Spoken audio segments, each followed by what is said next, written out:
Hi, my name is Bengisu Elis and I'm a PhD candidate in computer science at the Technical University of Munich. In this presentation, I will be explaining our ongoing project, which is called MPI Tools the Easy Way. The MPI Standard provides the MPI Profiling Interface, which is called PMPI, to allow external tools to intercept MPI library calls. This functionality is useful for debugging, correctness checks, communication optimization, and many other use cases. However, as PMPI tools are required to be implemented in either C or Fortran, the mechanisms involved in using the PMPI layer are somewhat cumbersome and not portable. Although C and Fortran are advantages for high performance, rapid prototyping and tool development are difficult for even the simplest tools. On the other hand, Python is straightforward, portable, and doesn't require complicated environments or explicit compilation. In particular, Python enables much easier development of tools in use cases such as counting MPI calls, runtime argument checking, or performing interactive debugging of MPI applications. Also, since different languages have different strengths, enabling tools in Python work can be considered as a stepping stone towards support for other languages to implement MPI tools. In order to enable Python tools for MPI, we have decided to use QMPI, which is a recently introduced possible successor to PMPI.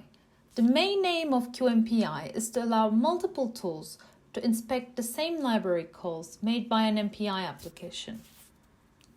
However, as with PMPI, the current version of the QMPI prototype requires that all tools to be implemented in either C or Fortran. Our work focuses on the function pointer-based mechanism of QMPI and to extend it to enable Python tools. For this purpose, by keeping its main mechanisms unchanged, we created QMPI mock, which is a subset of the actual prototype, and then we extended it for our purposes. Similar to QMPI, QMPI mock requires to be linked with the application instead of the actual MPI library. It reads its configurations from an environment variable, and the application can be executed normally. At runtime, QMPI mock intercepts the MPI init call and sets function pointer tables to establish an execution order between tools. Then it invokes the Python interoperability layer to start the Python environment and to discover function references from the Python tool. Then it places these references into the corresponding places in the function pointer tables. By using these function tables, tools can request function references to the next routine to be executed, and then calls these routines via the help of QMPI. To demonstrate the flexibility and ease of code development that Python provides, we implemented an MPI Call Counter in Python.